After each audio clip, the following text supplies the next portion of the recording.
If you tell yourself a lie over and over, you start to believe it. When imagination takes over, when we close our eyes, ideas and fantasy worlds start to form. Daydreams, moments free of constraints and rules. Truths can be thrown out the window or rearranged in a new image. Homocore, Queercore, started as a secret society, a make-believe world, a farce that became real. Conceived a generation before the internet by a couple of frustrated 20-year-olds. They punked a revolution on their own terms.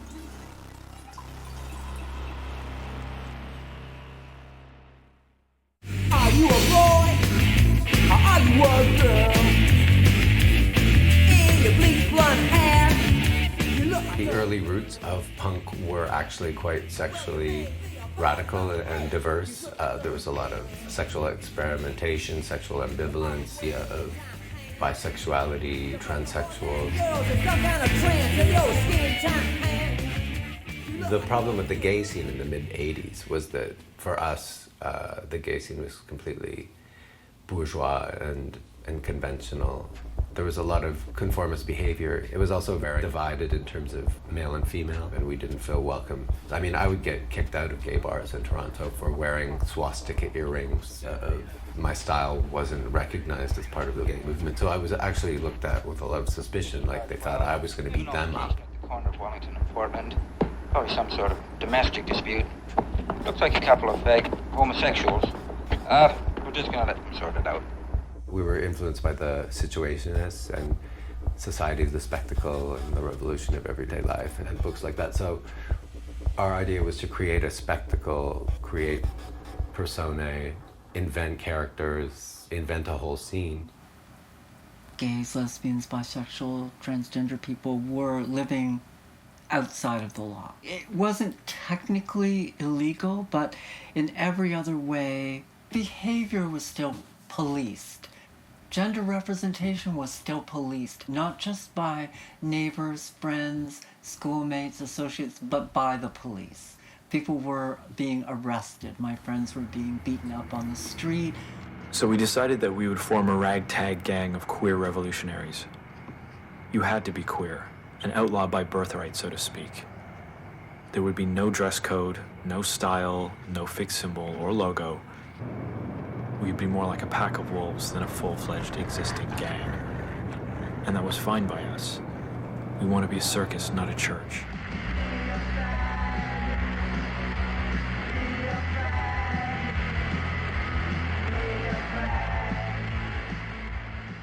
Occupying a position where you are outside of the laws of the country that you live in gives you an entirely different perspective than having legal status, because you develop a critical faculty in order to look at the society you're living in, and you don't just take everything for granted.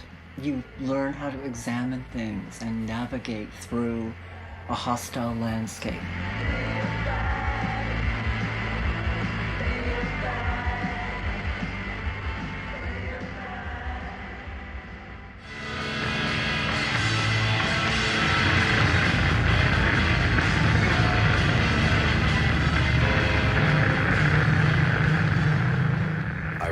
Rejected by two subcultures, which was the gay subculture and the punk subculture. So I've always felt like I'm on the fringe of the fringe.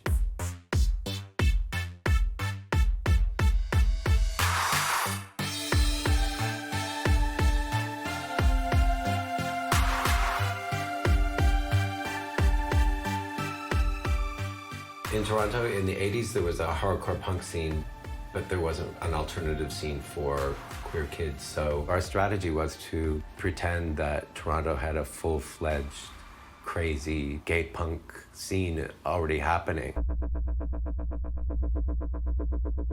And it was dykes and faggots together and transgendered people and everyone already fighting against not only the bourgeoisie within the gay orthodoxy, but against the macho punks who weren't as radical as they claimed to be, who couldn't deal with homos and dykes.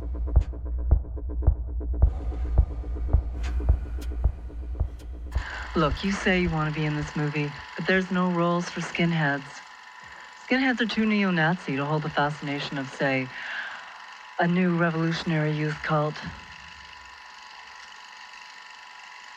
So, what's it gonna be? Skinhead or a star? Say Doc Martin. Part of our modus operandi was to go to punk shows or have straight punk boys over to our house and get them drunk, and then we'd get them to take their clothes off and take pictures of them and put them in our movies or our fanzines.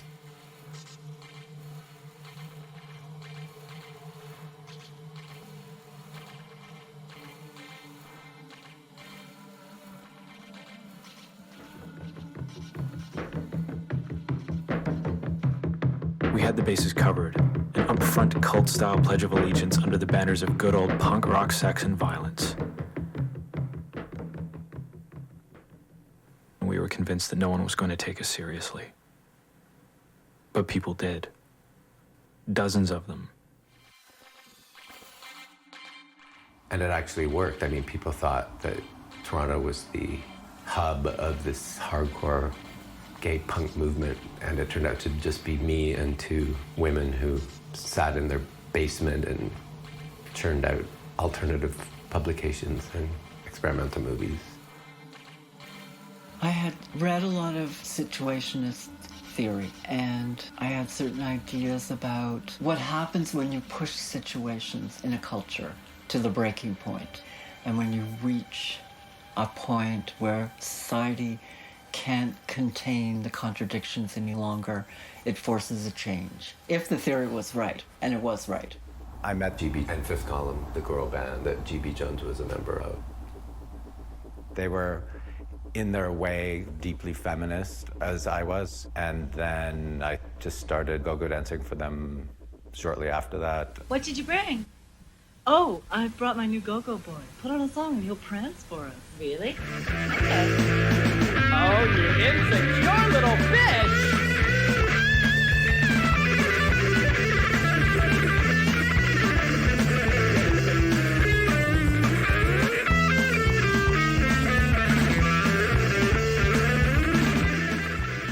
And then I moved in with them. GB Jones already had amazing kind of unorthodox punk fanzines that had a lot of homosexual subtext. So they were much more broad-minded, and they were into all sorts of different kinds of alternative culture. Zines are self-published magazines, the analog predecessor to blogs and social media. They were huge in the 80s and 90s. Traded at concerts, sold for change at cool bookshops, or mail-ordered and delivered in a brown envelope. Inside the small photocopied pages were stories about loud bands, punk scenes, and do-it-yourself politics.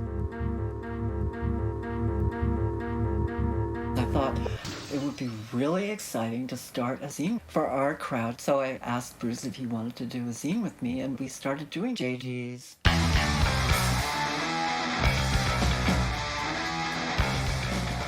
We lived in this really ramshackle, kind of squat-like building that was really falling apart and decrepit. And it was like this little punk community, and GB and I would sit upstairs and we'd do JDs. We'd cut and paste and write our manifestos. If I do that, the Cowboys will have a field day. I want to go and have some fun, go where the action is. So who the hell are you to tell me who my friend? Bruce LaBruce was also an invention. He claimed JDs stood for juvenile delinquents, but later for James Dean, J.D. Salinger, and Jeffrey Dahmer. He claimed he was a creation of GB Jones, having described himself as Frankenstein's monster.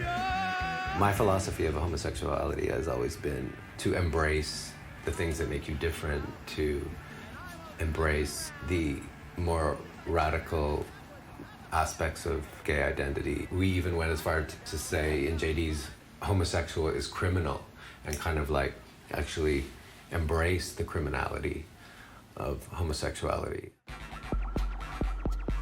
Yes, tons of shock value, because it wasn't activism. It wasn't protest. It wasn't about legalities and mechanism of the state.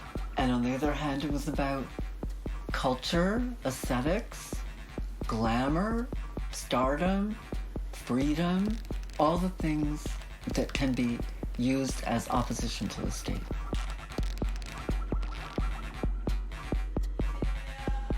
It had a lot of different elements. It was very politically serious on one hand and very frivolous on the other. There was a certain amount of camp. There was a lot of auto-critique, and that's part of the strategy of building up a spectacle. So you can create a spectacle and then tear it down, and that was done through laughing at yourself a lot. You're a skinhead, aren't you? I said. I could tell right away. I happen to know a fair bit about skinheads, believe it or not. It's kind of a hobby with me. An obsession, almost. You see, I'm a hairdresser.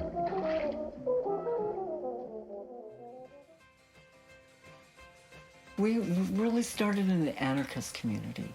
We didn't really start in the gay community. That was our milieu, really. And the punk scene and the post-punk scene and experimental filmmakers and artists. Like, that's really where we came out of. This isn't your movie anymore, it's our movie. Now you're in our movie.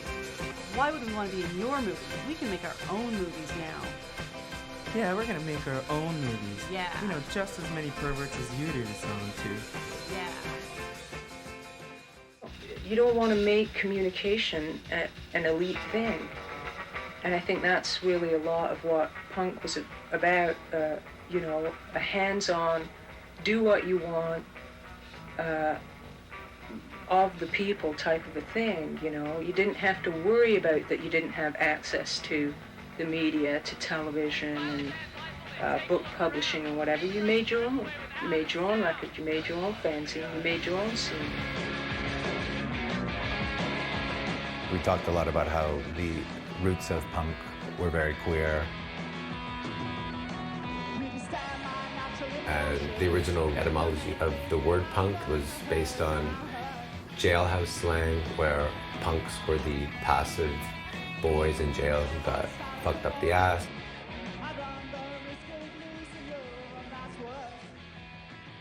Punk, when it started, there really was the potential for, you know, queer stuff, and there was, it was definitely there. I mean, it's kind of just under the surface, you know. Big white up big girls!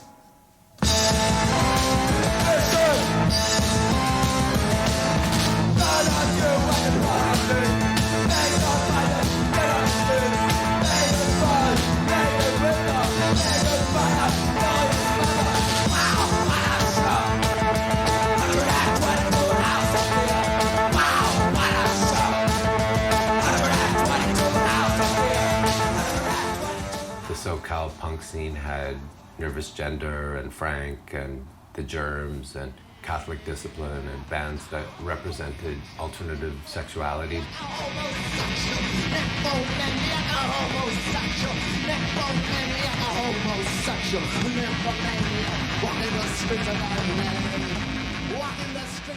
By the end of the 70s and the early 80s, the first wave of punk, which had been pretty open and accepting to weirdos of all kinds, it got replaced by more and more stereotypical kind of violence, and shows became very scary. By the mid to late 80s, punk had become very macho, and it was homophobic, and I would get beat up at hardcore shows for looking queer.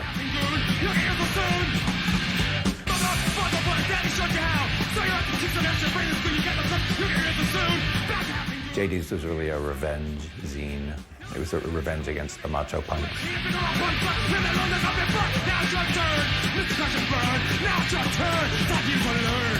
it's your turn, Mr. Crash and Burn. Of course, it was pre-internet, and we sent it to people. We advertised it in Maximum Rock and Roll and Fact Sheet 5 and Forced Exposure, or whatever fanzine had a larger circulation. When we were touring, we were kind of like this traveling circus practically. Here's the band, and here's the zines, and here's the movies. And I think that's really how it spread so quickly, because people were encountering it on so many different levels. So then Bruce and I kind of put across this idea that this is like a huge international movement, and people believed it.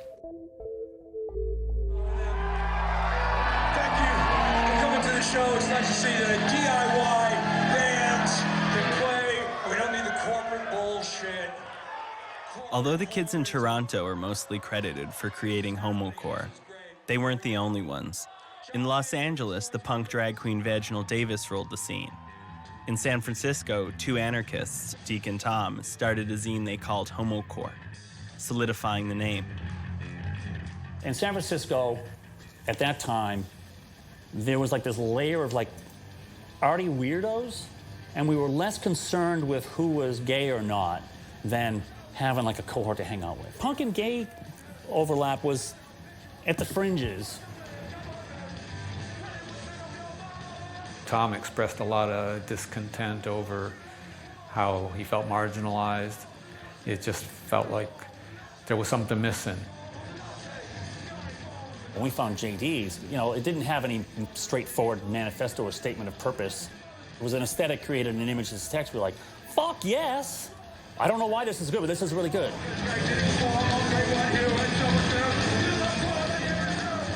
It started with the anarchist bookstore crowd. We went to this anarchist conference in Toronto, and when we got there, I met Deke. Within the first couple days, they had a queer anarchist circle, where all the straight boys were out throwing rocks and getting all righteous. We were like hanging out, like, wow, queer punks, oh, cool. Everybody wanted, scene reports, if you will. What's going on in your town? When it came my turn, I said something like, I'm the only person in my scene who's willing to be out. And Tom Jennings heard me.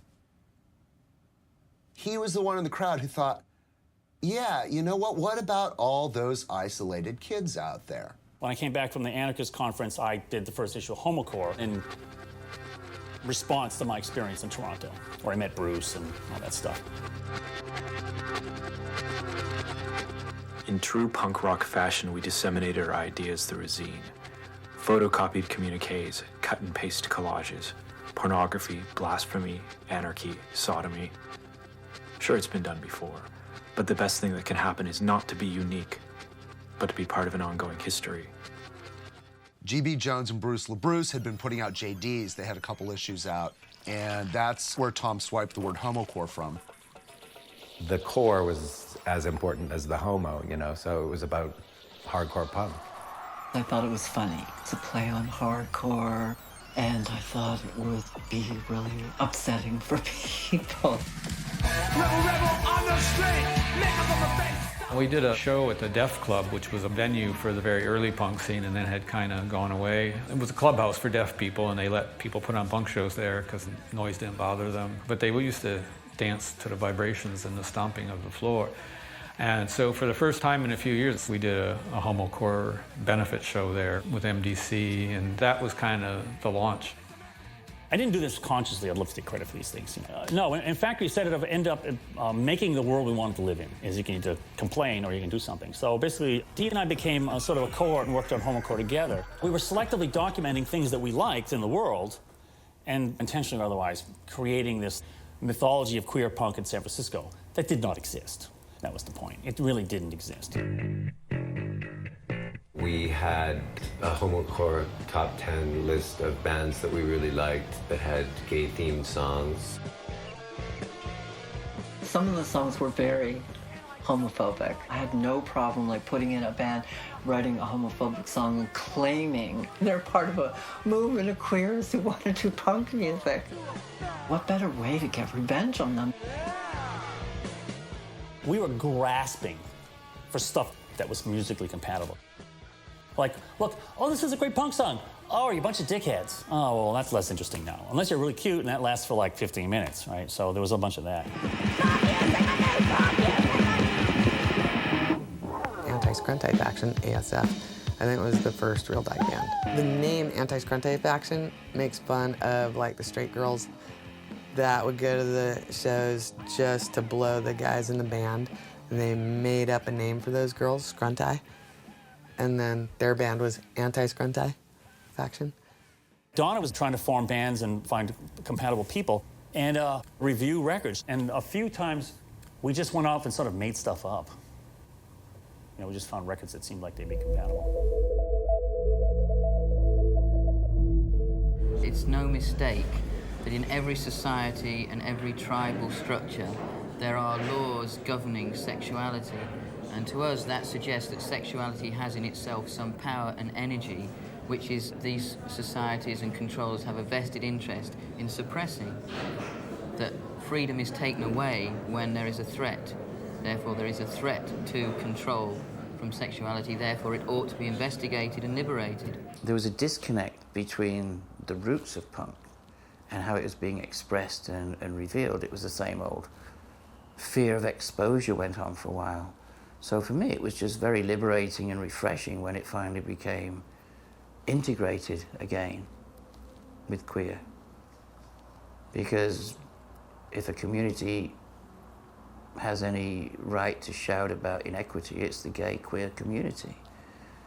It certainly has been for a long time. So it just seemed to me completely logical that at some point that outrage at inequity would also be expressed more in terms of gender politics because there were so many queer people involved, that it would start to dawn on them that it's not just about mundane, day-to-day party politics. It goes much deeper. It's about human rights. It's about the right to be whoever you want to be, which is what some of the early songs were saying over and over.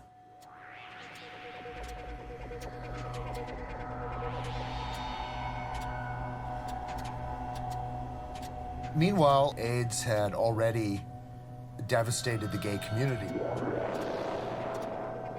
The U.S. government wanted all queer people to be dead, and they were defunding our art and saying that we were just going to burn in hell, and people were showing up at performances, protesters, right-wing, fanatical Christians, harassing us and trying to silence us.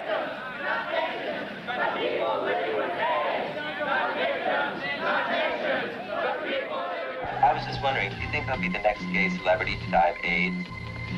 I mean, I've been lying here, thinking about them all. Well, I wouldn't worry about it. You're not that famous yet. Some people were doing ACT UP and felt like the first thing was to try to save our dying. Some people felt like it's important to fight for the sick among us, but it's also important to have a life here and now. We can't just be reduced to dying of AIDS. We have to have our own culture, our own spaces, our own movements, our own, positive part of living too. And that's where I think groups like Queer Nation came from.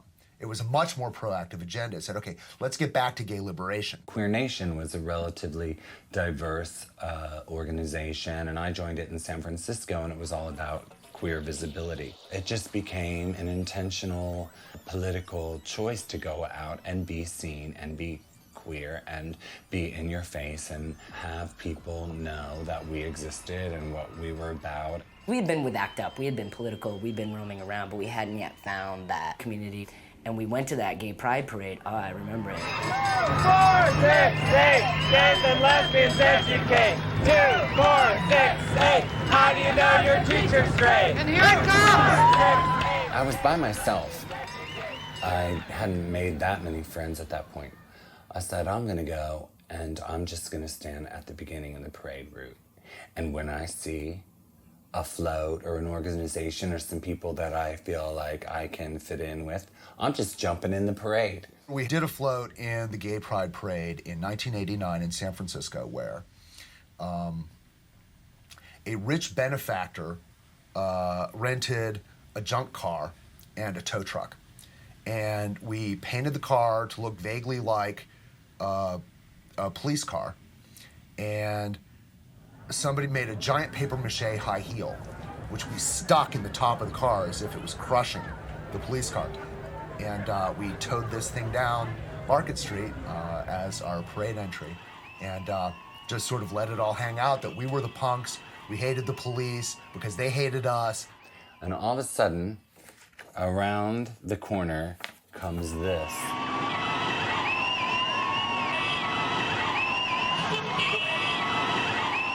They pulled the cop car, they're all like around it, and I remembered that it was like a bunch of punks pulling out baseball bats and proceeding to smash the cop car, and I was just like, yes. Then on the trunk, they had taken an apple crate and bolted it to the trunk and filled it with high heels. So then I just jumped into the parade and grabbed a high heel and started pounding this police car. We just basically destroyed this police car. Which I just love that we had these butch and femme memories. For me, it was the baseball bats, and for Justin, it was the high heel shoe.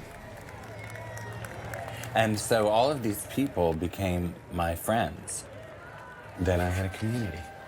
It was a life-changing day. It was really amazing. It was a crystallizing moment because we were like, that's our people.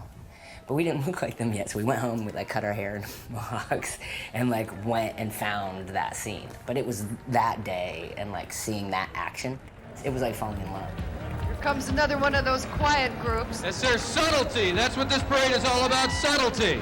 In front of that was a banner that said, "No apologies, no assimilation ever," which caused some friendly debate in the group because some people thought that assimilation was, you know, maybe not for them, but culturally the right way to go, to take the animus out of homophobia. Others of us felt like assimilation into a death culture was itself a death trap.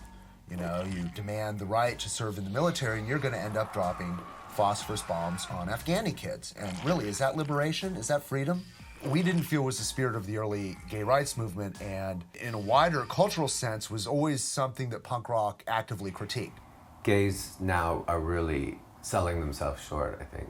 Because they traditionally have had such a great opportunity to be different and to be the avant-garde, you know, and to be glamorous and to be outsiders who look at the dominant culture or the dominant ideology from a distance, and they can be like spies or double agents. That's much more glamorous than trying to convince everyone that you're just the same as everyone else and you have the same feelings and you just want to raise a family and, you know, be a well-balanced individual. A person who functions normally in a sick society is himself sick. That's what's happened a lot in the gay movement. The oppressed have become the oppressors. In the late 70s, mid-70s, actually, people started coming out of the closet. People who dragged their feet coming out of the closet, came out of the closet and immediately started forming committees where they tried to tell the rest of us who were never in the closet what we could say and what we could do. Oh, they wanted to be professionally gay. They wanted to be gay. They had meetings where they decided that we couldn't say dyke, we couldn't say fag, we couldn't say queer. Oh, they hated the word queer. Ooh, ooh. Losers, freaks, and deviants started the gay liberation movement, not these fucking control freaks. We wanted them to go back in the closet. Now, all of a sudden, these same kind of people, now they all want to be queer. Well, they're not queer. Queer means you have no friends. Queer means that you have sustained a period of rejection, isolation, and exclusion so profound that it marks you as an outsider forever. Huh. You know, in the 60s when we said straight, we never meant heterosexual. We meant narrow-minded.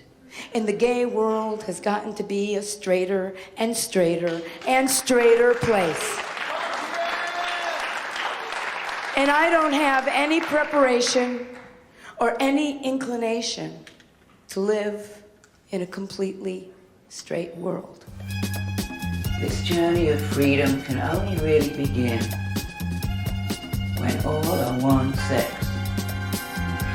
one gender, one true speech. Queer to me means refusing to be part of the status quo, refusing to accept the mantle of so-called normalcy. Actually, this time, really rejecting gay in general. The gay community must be destroyed. The thing is that they want to be separate but equal. I think that identity politics are for people who don't have an identity. You know, because to me, why would you describe yourself only by your sexuality? You see, they never talk about anything but their sex life. That's why they have to be separate. I'm still more at home in a punk bar than a gay bar, if you want to know the truth. I'd get laid better. Yeah, more my type. The few, maybe they're not everybody's gay, but they're more well-rounded. So the punk community is always, I feel, very safe with and very at home with. Like, there's straight gay people I know today that are more conservative than my parents were. There's more rules in the gay world now than there was in the world I rebelled from. But I don't know any straight punks, meaning that way, you know, that look punks but are very conservative in real life. I don't know too many of them.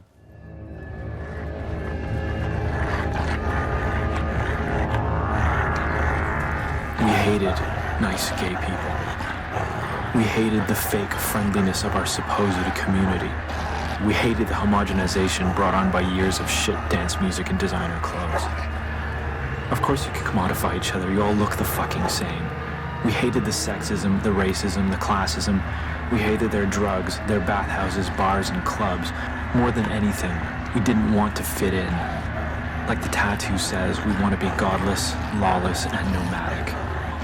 You alienated us before we even got started. But you know, when all was said and done, when all of this was over, when the blood and spunk had dried and there was nothing left for us to say, what we came up with, no matter how dog-eared and fucked up it all was, what we came up with was better than any of this. When you realize that you're queer, and you look back at the way you've been treated or the things that you've been told about the way society is allowed to treat you, the way you're supposed to think about yourself in relationship to society, that say you're perverse or you're evil or like any of these other kind of like pejorative terms that have been thrown at you.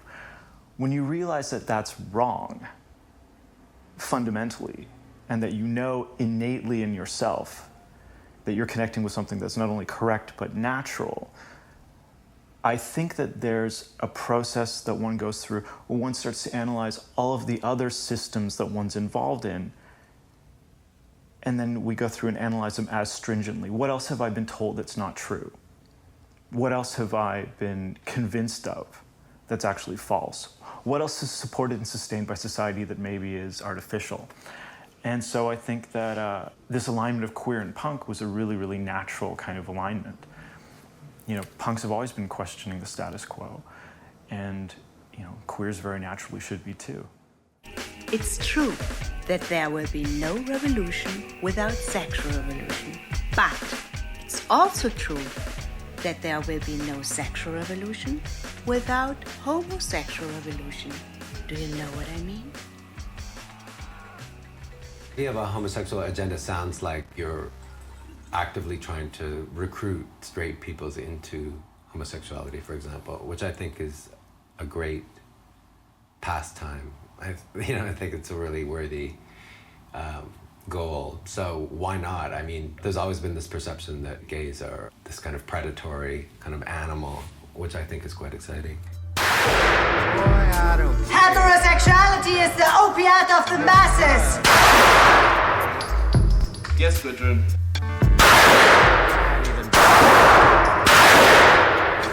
John, the homosexual intifada! I know, Gudrun.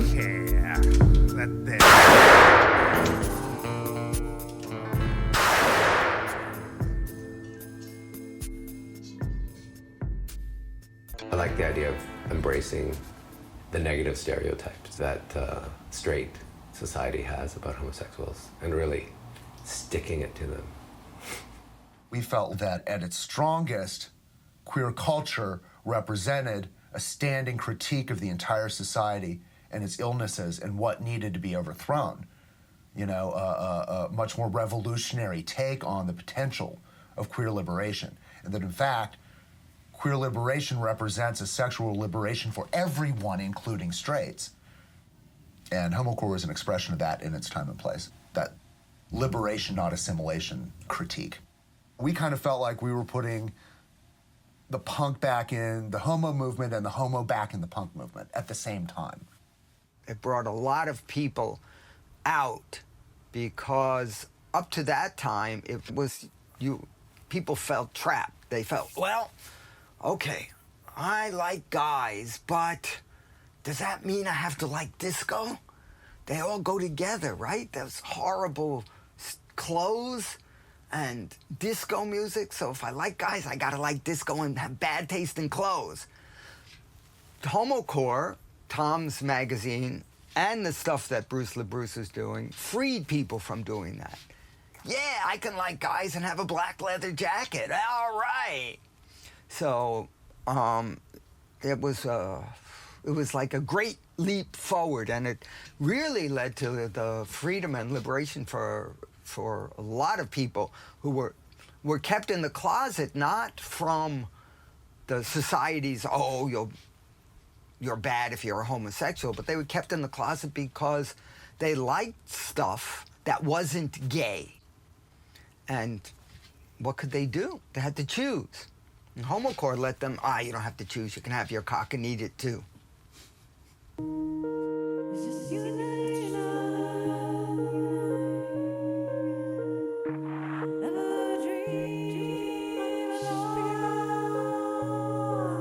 All these celebrities coming out of the closet has contributed to gay culture becoming very mediocre. It's taken the mystique out of homosexuality.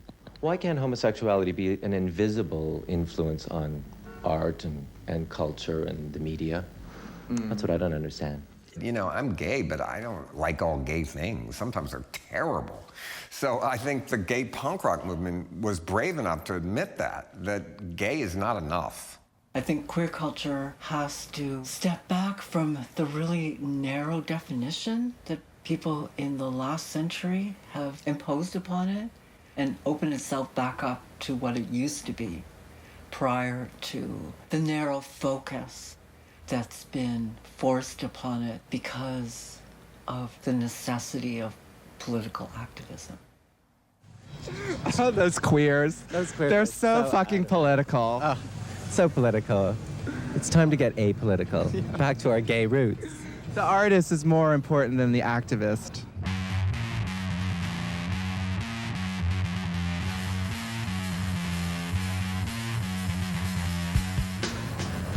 Let's round up the bitches and kick some ass. I thought, I want to do some kind of activism that sort of picks up where ACT UP left off. I want to do cultural activism. I'm a musician. I'll form a band.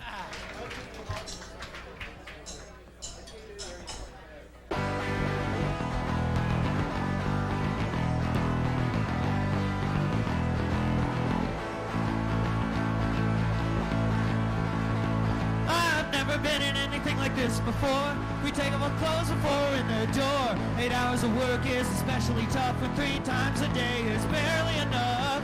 I got the carrot, you got the stick. Start to nibble, I start to lick. And we get our bodies all hot and sweaty and runny. And then we fuck like bunnies. Turns out, other people had the same idea at the same time. We created this little world that was kind of fictional, but then it did start to develop into something real. So in the early 90s, bands actually started forming and contributing original music to JD's. Before the Sex Pistols formed, Malcolm McLaren had this idea of what he wanted a band to be like before there was a band like that and before there was a scene. It's kind of the same way with homocore with G.B. Jones and Bruce LaBruce in Toronto. dreaming up this scene when there wasn't any. But it culturally seemed like it was a ripe idea. Almost all things, including electronic inventions, are responses to culture.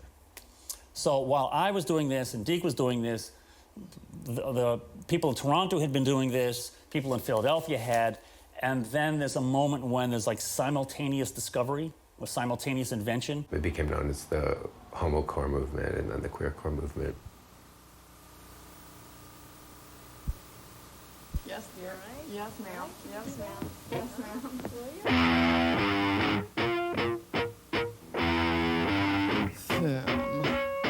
Tribates are a really great parallel to Pansy Division.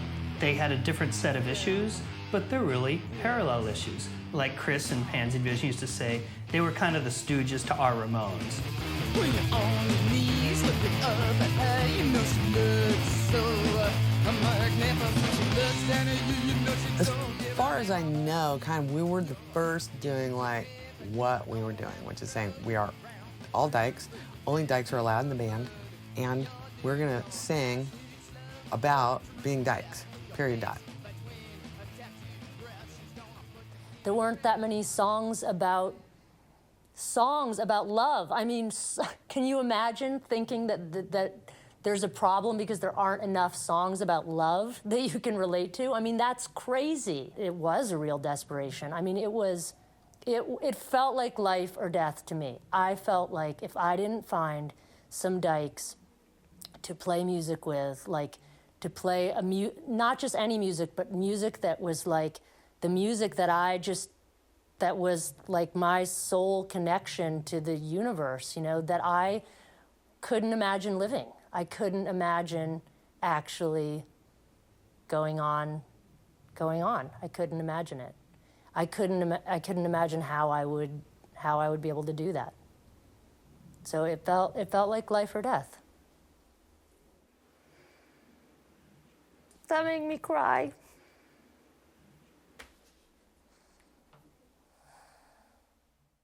He's a foxy dude. I love to lure him to my room. Real laid back, relax and do so true. Part of the reason I wanted to do the band was because nobody was out. There was nobody saying, I'm gay and I'm playing this music, or I'm gay, fuck you, or whatever. I mean, the only people that I knew were out were people like Sylvester and Jimmy Somerville. So there was this idea that gay culture seemed really limited. So I felt alienated.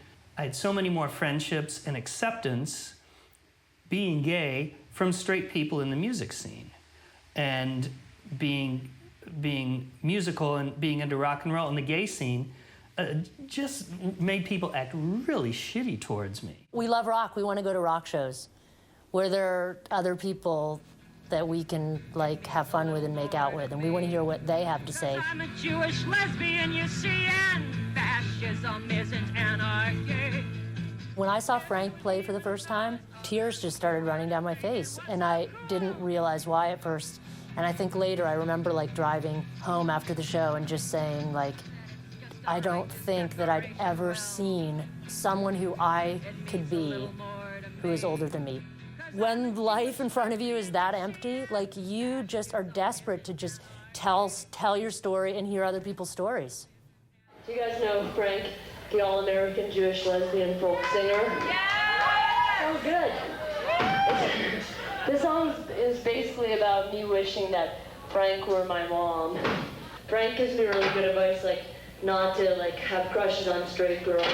And it's about choosing your own family when you're gay, because you have to, because probably your own family didn't treat you very well.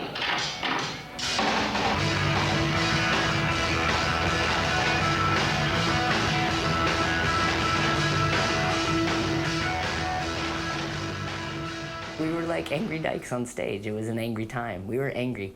Yes, ma'am. Fembitch time.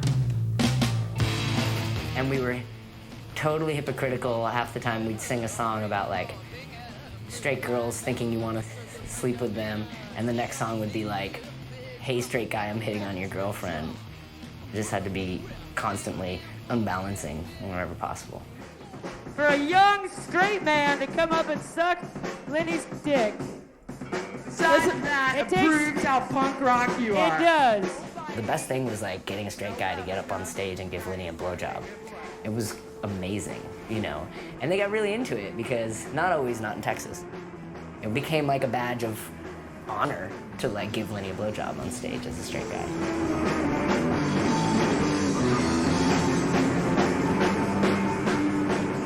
Good boy. Those cowards try to control. Rise above, gotta rise above. Danny Store, what we said. Rise above, gotta rise above. Try to stop what we do. Rise above, gotta rise above. When they can't do themselves. Rise above, gotta rise above. They had never seen it, but they also weren't like against it. They were like embracing it immediately. They're like, this is punk rock. Fucking with gender is fucking with the dominant paradigm, and so that means it's punk rock. So yeah. Born with a chance. Razzle to razzle. I could have my chance. Razzle to razzle. We are born with a chance. Razzle to razzle. I'm gonna pull down your pants. Razzle to razzle. We are tired of your abuse. Try to stop us. Okay, you've got all these macho guys who slam around and take their shirts off and show off their pecs. So you've got these macho girls who go on stage and take their shirts off and show off their pecs. So homocore is exactly that, playing on homotude, to be punk. The definition of punk is to subvert the dominant paradigm through art or culture, through music. And we were turning gender on its head. We were turning sexuality on its head. We just took what we were doing and sang about it. Oh my goodness! I just have to introduce them. Oh my God! Ladies and gentlemen, boys and girls, sucker devotees, they are the incredible. They are the magnificent Team Drag.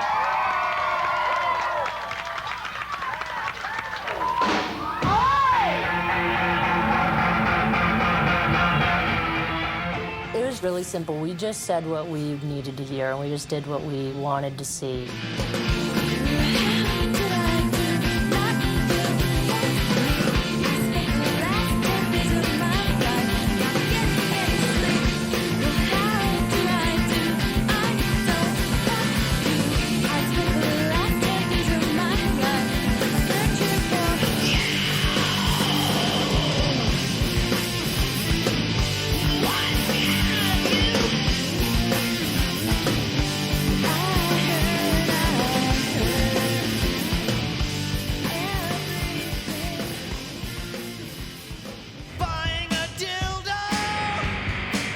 There was something missing that wasn't being talked about, and to be as blunt about the sexual aspect as we were, to me was a real fun way of saying fuck you to the right wing who just want us to go away, and also to gays who are assimilationist and just wanted us to be nice and behave.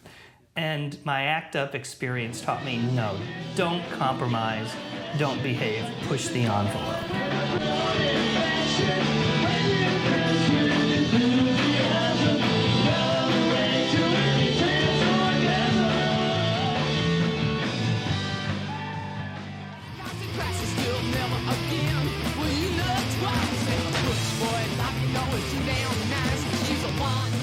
You know, it was new.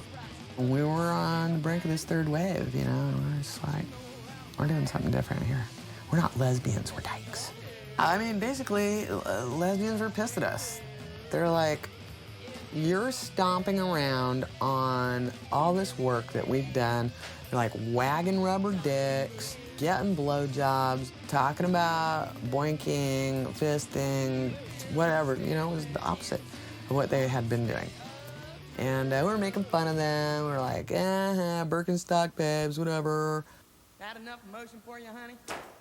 But of course, at the same time, we totally admired everything that we'd done, and we had read everything that they had written, and we had their books on our shelves, and we studied very carefully everything that they had said and done. And then we went to build on that.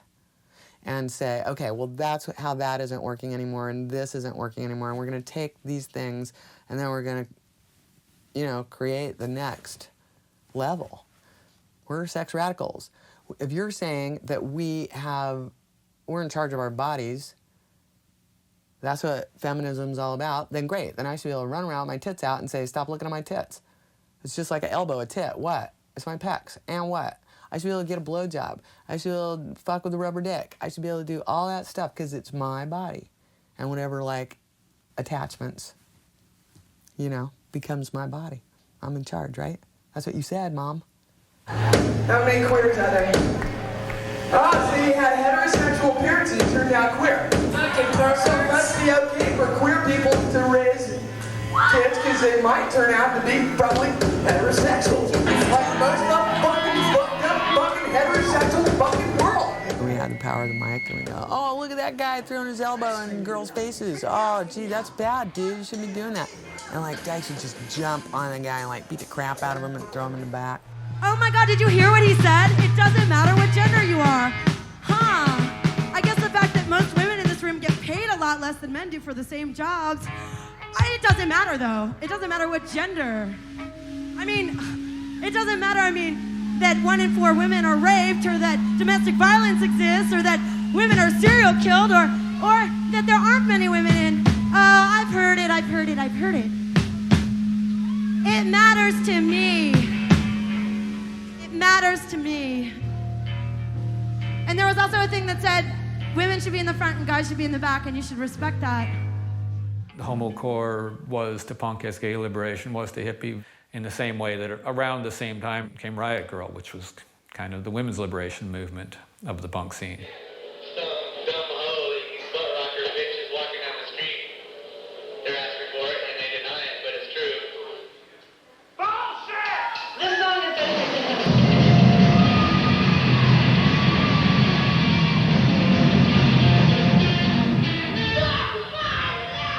Riot Girl expressed it in similar terms, like, I'm not going to hold your leather jacket at the back of the pit anymore. You know, I'm going to be in the pit, and I'm going to make it a safe place for people my size and for all people of all sizes and, you know, all attitudes. Riot Girl and homocore, queercore, that rose up out of the same energy. We were actually really inspired by JD's and by homocore, and especially by Double Bill, by GB Jones, which changed my life because I was like, I can be a feminist and have a fucking sense of humor. I can talk about rape with like a weird fucked up smile on my face. There would be no Bikini Kill without JD's and without homocore and without GB Jones. I would have no career.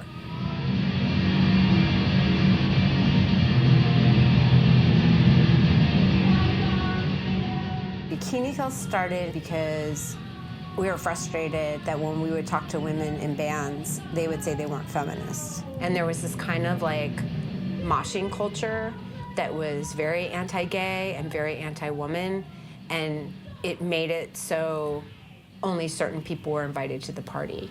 And that was straight white men who wanted to touch each other but didn't know how else to touch each other than to be violent. And that's what Riot Girl was reacting against. It's like, actually, this is our party, not your party, you know? It's like Patti Smith said, like, we started it, we own it, we're taking it over, something like that. Because viewing our work as being connected to our girlfriends' politics, real lives, is essential if we are going to figure out how we are doing impacts, reflects, perpetuates, or disrupts the status quo. I actually feel like I had a lot of women role models when I started. In a way, the 80s, there was less women, really. I mean, I was really hard-pressed to actually think of other women in bands. There were like 2 girls at every show when we first started playing, and guys totally hated us. And so I was going around with the clipboard and getting people's addresses and like inviting every girl to the show and saying, please bring your friends, please bring your friends. And you create that, you're a part of creating that community. Because we were interested in creating non-hierarchical ways of being and making music, friends, and scenes based on communication and understanding instead of competition.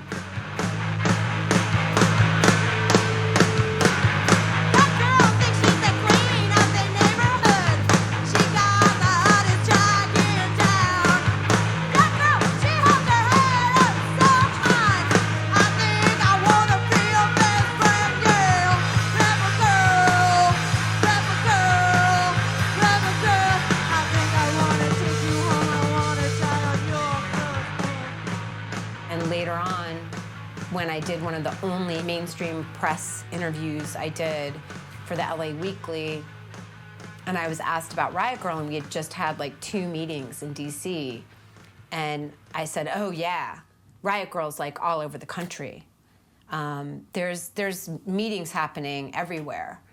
And that article came out, and then girls started looking for the meetings. Like I was like, yeah, Minneapolis, Chicago, you know, like LA, like wherever. I was like, San Luis Obispo, like whatever. I just made up a bunch of places, and I was like, yeah, there's meetings taking place like all over. Like we started this thing, it's totally a phenomenon.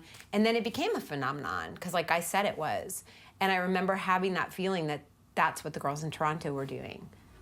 That they were like 5 people, but they made it seem like it was so huge.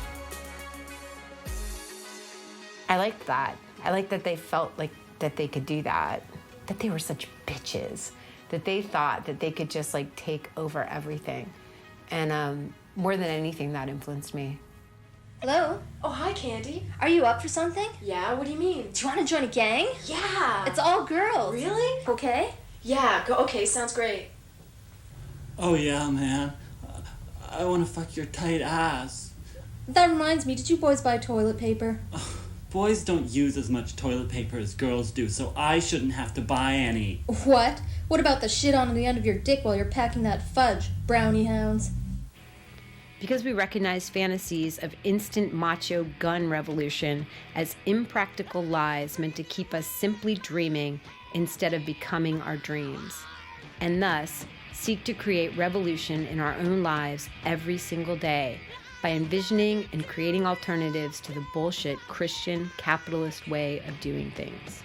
You spread my legs apart!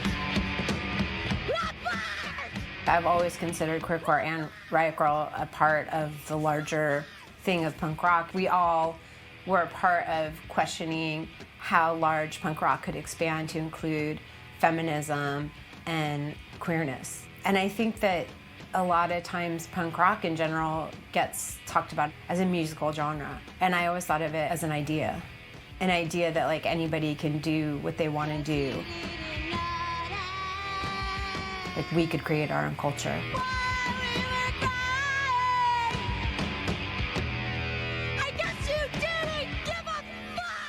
Bands could sound different and still be a part of the same thing, because we don't all have to like each other or sound the same in order to like be a community, you know. I think mostly what we had in common was that our lyrics were a lot about like, hey, fuck you, we're pissed off, this is the new feminism, and this is how we're doing it now, and if you don't like it, suck my dick. Riot Grrrl and Queercore bands were totally tight, and they toured together, and they were absolutely comrades in arms. Fuck! Women's love, it's so friendly. Women's love like herbal tea. Women's love empowers me. This is my Tri-Bait star. So this was given to me by Stacy Quijas, also known as Queej, at Leslie Ma's apartment, and everybody almost from Tri-Bait was there. It was one of the coolest moments of my life. I was literally like laying on a blanket, getting a tattoo with India ink and needles from the most beautiful punk girl I had ever seen in my life. And I was such a fan of their band. Seeing Tri-Bait was a big life changer, and we toured with them. What was amazing about being a queer band on tour in the 90s is you're in this little bubble with these other queers. And you're just like so fucking grateful that you're in this band with 4 or 5 other queers, because you're traveling through these cultural wastelands and there's no fucking queers. And when you pull up to the club and there's the fucking queers standing out front, and you can see them, you know, they got the funny color hair, they got the facial piercings, they got the mohawk, they got the wife beaters or pleasers or whatever's, you know, and the combat boots, and you're like, there's our people. Yes.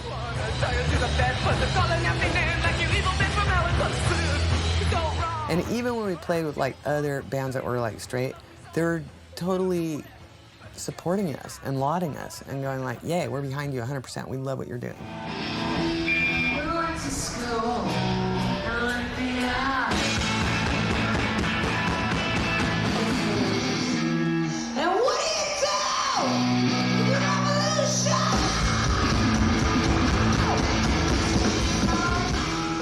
I felt so comfortable in my band and safe to come out publicly because I felt that what all of the bands were saying and what Kurt was saying was it's okay to be gay, and if you don't like it, that's not cool. And just standing up for gay rights and Kurt doing lots of gay press was important. I started being proud of the fact that I was gay even though I wasn't, because I almost found my identity.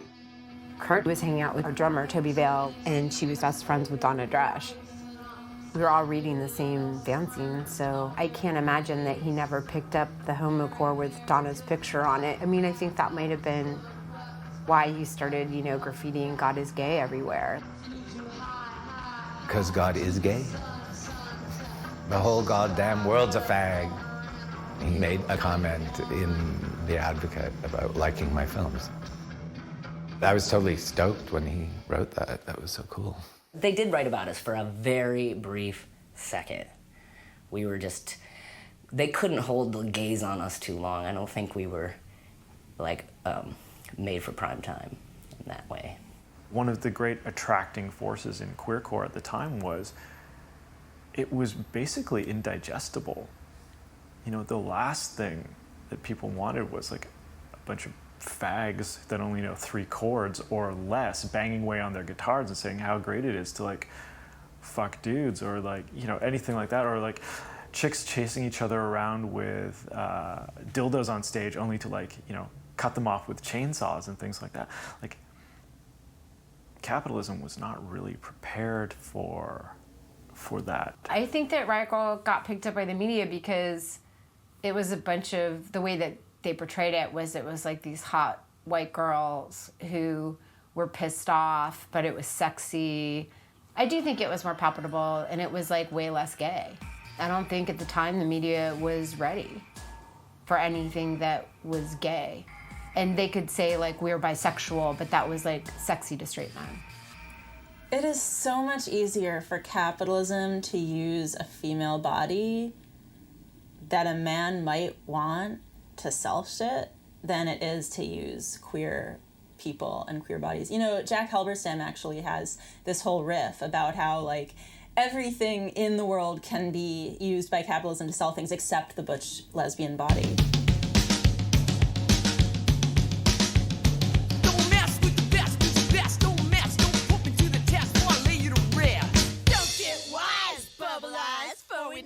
Down to peanut size. The lack of like media spotlight glare helped queercore have more natural, less conflictual life as a culture. Because there weren't like huge things that you had to constantly be defining yourself against. Gender non-conforming people and queer desire generally sort of like operates at the margins of that stuff, which I think is like awesome. Like I think that's a great position of like liberation for queer art, except when you're like being liberated from ever like getting a decent wage for your creative product. But you know, queercore is punks. They weren't like trying to get the big record deal. Maybe Pansy Division was, I don't know.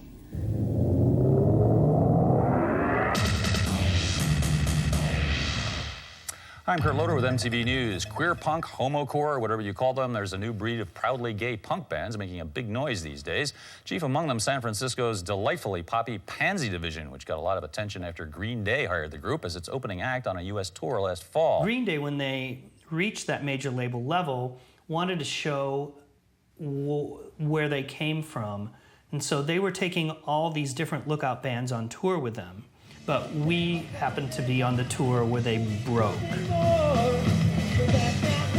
Green Day kind of way ahead of their time, too. They represent that kind of punk consciousness where they're not gay, but they they knew it wasn't right to pick on somebody for being different in any way. And I think they got a big kick out of Pansy Division's lyrics because some of them were pretty funny, and they got even a bigger kick out of shocking their suburban fans and these fairly generic audiences. Last year they were watching whatever other mainstream act came through. I just thought they were just a great band, you know, they're really catchy. And I think it, you know, there's a lot, you know, more to, you know, punk rock than, you know, Green Day and Offspring videos, that's for sure.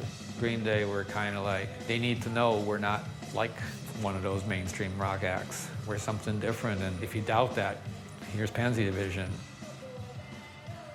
That was the biggest thing in popularizing us, because we had never expected to play 15,000-seat arenas. We were thinking that 150 people to see us was a really big crowd. A lot of Pansy Division's audience is like straight punk kids. It always bewildered me they had more straight fans than gay ones. But other times they got stuff thrown at them and all, but, you know, Green Day were like, as long as you can take it, you know, we're proud to have you. And I know Pansy Division, like, they treasure that to this day. And Green Day, they still remember it too. I think it was a pretty awesome thing. Everybody's a fag. Haven't you realized it? The whole goddamn world's a fag. Don't you know that even yet?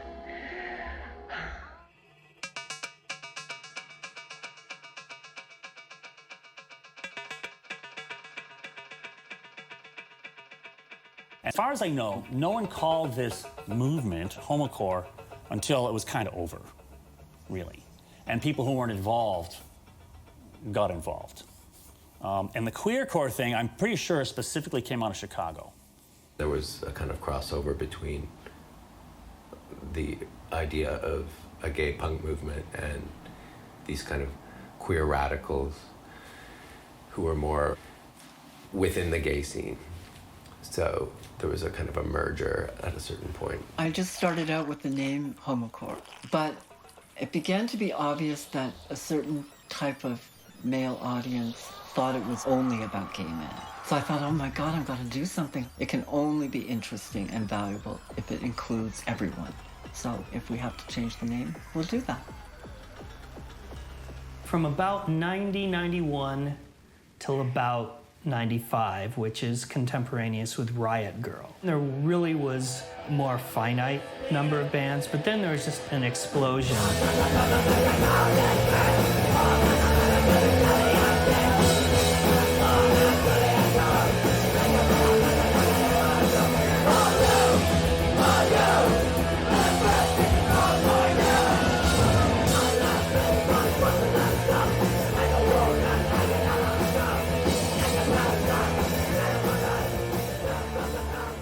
By the mid-1990s, thousands of people belonged to the international movement.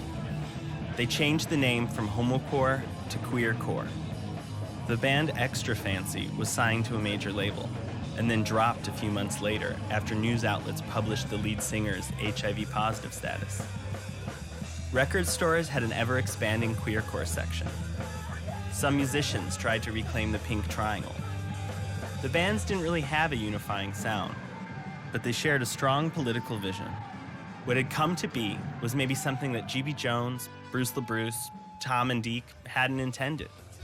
The first generation was ready to move on. At the height of its popularity, Bruce wrote, "Queercore is dead. Our son is dead. I killed him.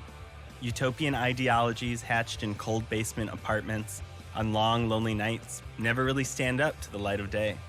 But it didn't really matter to the audience or the bands. They kept playing, and the message was loud."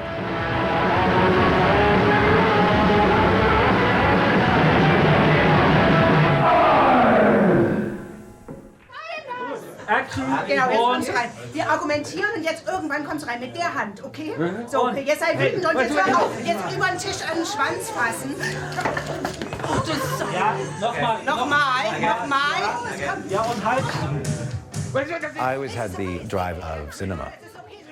When I did Queercore, I made Queercore films, and then I still make Queercore style films.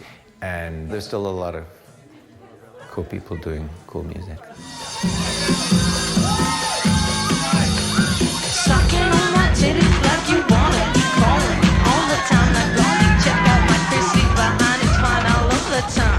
Like sex on the beaches. What else is in the teachers of peaches, huh? What? Fuck the pain away. Fuck the pain away. Fuck the pain away. Fuck the pain away. Fuck the pain away. Fuck the pain away. I definitely started Peaches thinking about how can I bring back the Riot Girl attitude and the just rock riffs, but new sounds from really arty electronics and things like that. But I felt really sad about Riot Girl culture because it became such a media hype, and then of course it had to die out in the media sense, and then it turned into the Spice Girls. No matter how old, how young, how sick, I mean something, I mean something. You can push me, no stare down. Plug it up, no me, no shut down. I'm on a rampage, it's my new rage. Crisis, but I'm singing in the mid-range. Peaches and Beth Ditto and The Knife, and I mean, they've all broken through slightly more mainstream, which is great. I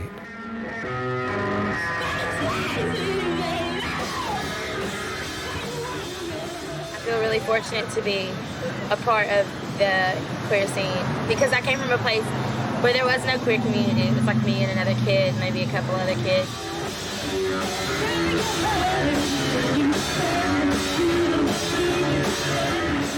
Stay strong, find your people. That's what I did. I found the people that were fucking rad and amazing. I can't believe I found them. Can't believe that I even met them in Arkansas. But like, find your people, stick to your people, trust them, and stay together. When the Gossip first started out, they were definitely more of a punk rock sound, and now I think it's more of a like disco, housey soul kind of sound, pop almost in a sense.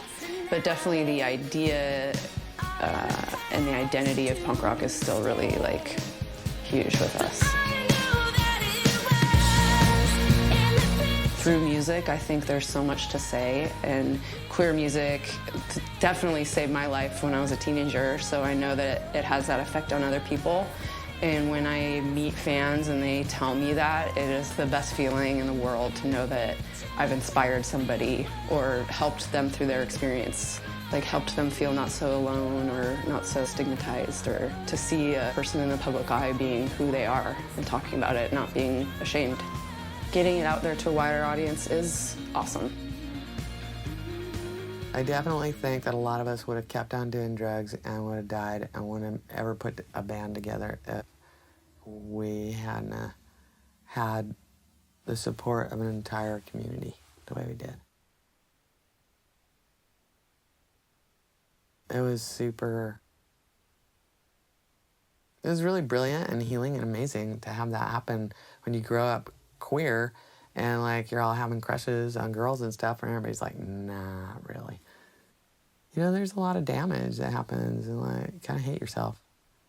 And that's why I did drugs and drank. I was like, oh, I suck. Everybody thinks I suck. And then jumping on stage and being like, actually, we don't suck. We're fucking awesome. And having everybody go, that's right, you are. It's like, we're awesome. It's awesome to be queer.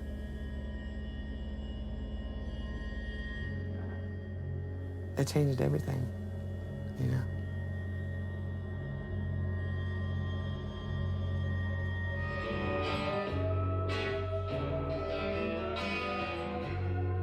Queercore was probably the last cultural movement that queers participated in.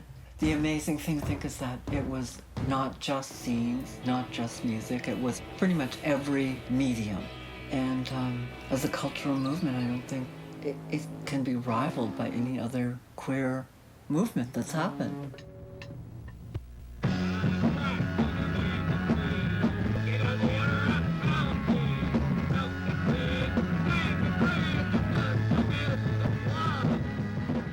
Queercore was a socio-political movement, really. I mean, it brought a lot of cultural visibility to the gays, to the queers, to the freaks.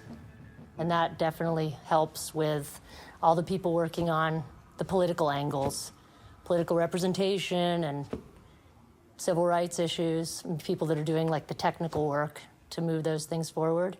They need the freaks on the edges doing the cultural work. That was us, freaks on the edges. It's very tempting, I think, to say that, you know, the revolution's been won and now just everybody live happily ever after. So I think that's a dangerous way to look at it. On one hand, you can think, well, that's great. You know, you no longer need to live in a ghetto. You no longer need to only hang out with your own kind. And yet something seems to be lost at the same time, too.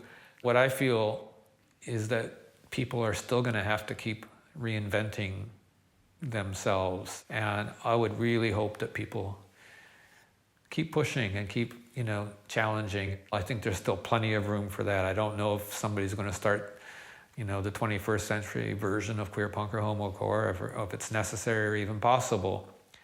But people need to keep moving boundaries and exploring new territories. That's kind of what it is to be a human being.